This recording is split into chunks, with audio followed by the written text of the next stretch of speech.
So the full White Dwarf rules for the new Deathwatch Psychic Awakening have been leaked to the internet, so let's take a look at what we've got.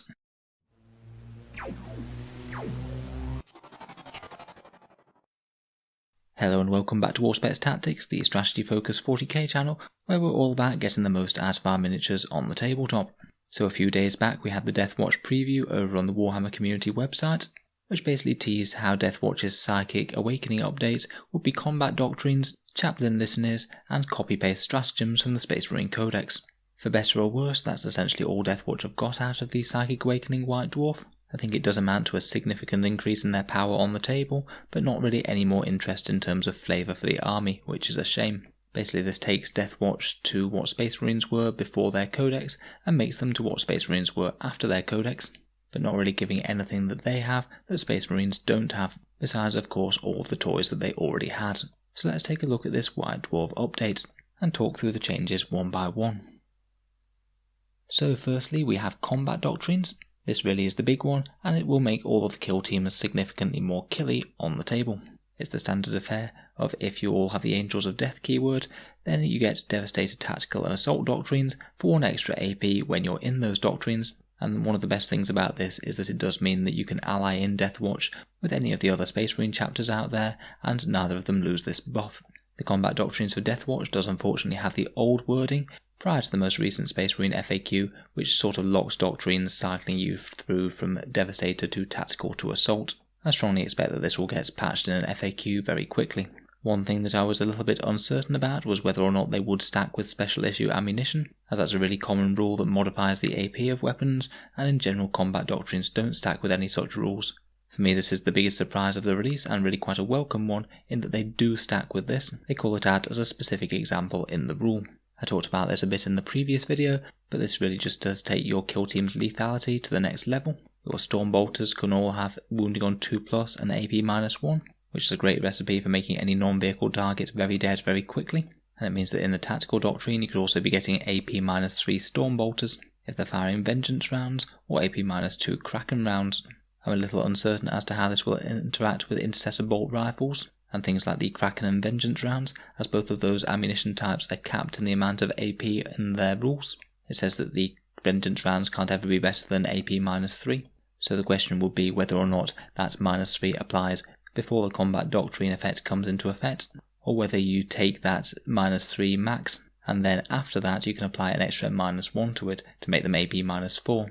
My guess would be it would be the former, but I'm not entirely certain if that works or not, so I think it could probably do with an FAQ. In any case though, this really makes Hellfire rounds absolutely nuts, and I think we will be seeing more of that whenever you're firing at non-vehicles now.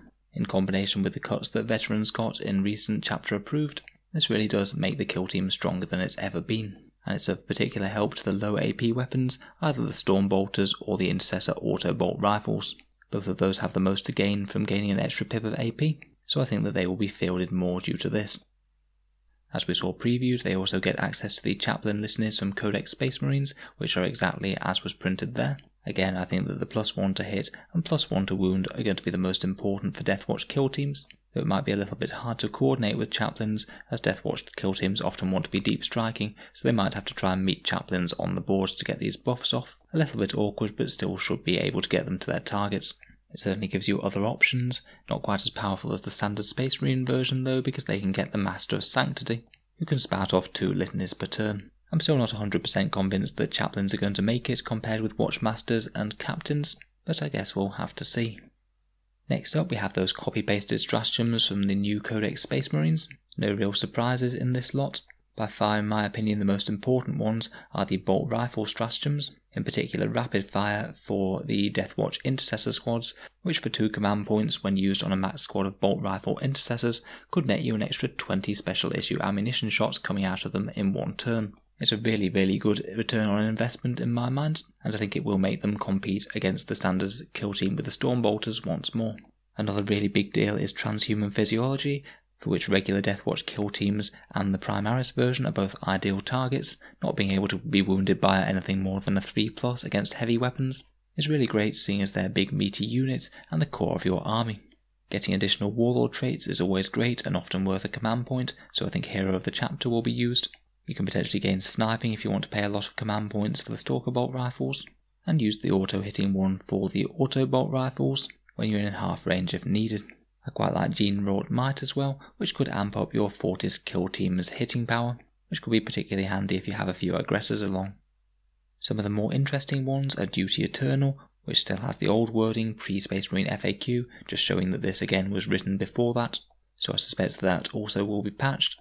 Veteran Fury, which is the Deathwatch equivalent of Fury of the First, to make your Terminators hit on +1 either in shooting or melee. They're not too bad Deathwatch Terminators, but I still don't think they really compete with the standard strike teams. And finally there's Adaptive Strategy, the one that allows you to go back to a previous doctrine, which should now be defunct if they are updating the combat doctrines to the new wording. So that one's likely going to be removed at a later date. Unfortunately it is official, there are no Phobos units in this update. I really think it would have been a sensible move to create a Phobos kill team. Even if it wasn't all that powerful, just the addition of that one datasheet alone would have turned this into a bit of a bland release, into something that Deathwatch players could get really interested in adding new miniatures to their army. Honestly, I think that Games Workshop really should have done this, it just seemed like such a no-brainer move to me. What did get updated though was the Intercessor Sergeant gear. Again in line with standard Codex Space Marines, now you can get parts for them on the upgrade sprues for Thunderhammers and Handflamers, so the Deathwatch Intercessor Sergeants can now take these in addition to Power Fists and things.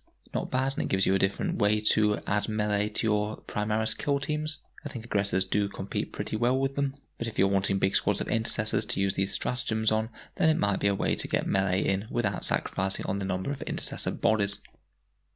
So overall, I don't think this update is going to be received enormously well, although from a rules perspective, I think that it was really quite interesting that they did get combat doctrines in the first place.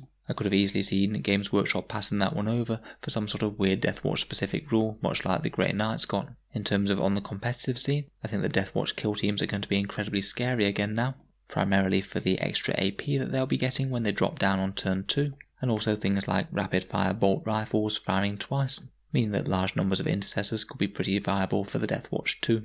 Like I said, I'd love for them to add in things like Phobos units and the Impulsor, and I really hope that they get around to doing it in some sort of future update sometime, as it just makes so much sense to both please the fans and also make more sales. Until then, I guess it's just the same Deathwatch Codex as you had before, but stronger than it was.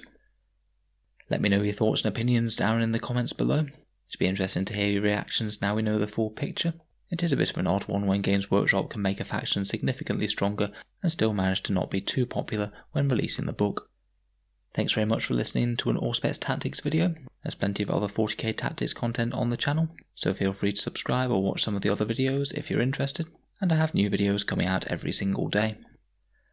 If you'd like to help out the channel, I do have a Patreon page, and this is what allows me to spend so much time on so many videos. If you are enjoying and you'd like to support the channel, there's a few rewards on the site, such as seeing some videos early, voting on polls for what comes next for the channel, which only Patreon voters can vote on, and the occasional prize draw where I post out some free miniatures.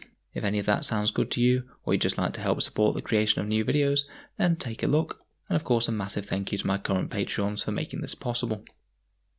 Thanks very much for listening, and I'll hope to see you guys next time.